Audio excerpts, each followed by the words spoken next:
To talk to you today about the post-workout nutrition kind of angle. It's a really important thing, especially with the intensity of the Chizle Fitness workouts that you're going to be doing at the Chizle Fitness channel. And so what I wanted to touch on is just using the same kind of tools that we used before, the plates and the different portioning, etc. I wanted to talk about the two different phases, if you will. Really, that's the way I'll break it down for our discussion, is two phases. One is the anabolic window. The anabolic window is the period of time after the workout in which the muscles kind of secrete hormones, etc. They've been a little bit damaged by the exercise, not an injury, but just sort of a little bit sore, that soreness you feel, and that weakness. And they basically are preferentially trying to bring in glucose to replace muscle glycogen, and they're also trying to bring in the protein and the amino acids to kind of repair the damage and make the muscle either a little bit bigger or repair it stronger, depending on the exercises that you're doing. So this is basically the anabolic window is about a 45-minute to 1 hour period of time after the end of the workout. The great news here is that the workouts are really compact and efficient. So, from the start of the workout to the end, you've got that 45-minute to hour window well handled that you can do your post-workout nutrition in.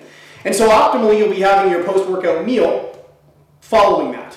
And so this is an example of that. So again, we're focused on healthy proteins. The healthy fats are going to be a little bit more than what you would have normally had before. And the other part of it now that enters in is not the low-carb vegetables that we'll talk about again, but the starchy carbohydrates, so your sweet potatoes, your squash, jimica, etc., the other types of starchy vegetables.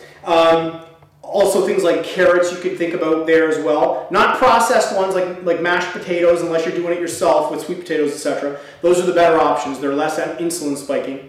And the other thing is fresh fruits would also be a good option here.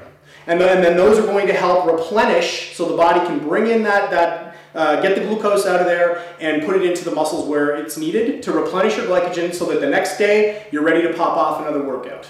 And then the rest of the time, outside of that anabolic window, outside of that 45 minutes to an hour after the workout, we go back to the standard, about half your plate protein, half your plate vegetable. And remember, although it's not indicated, as part of that protein option, there's healthy fats included. So the omega-3s, etc., the monounsaturated fats, and some of the healthy saturated fats as well.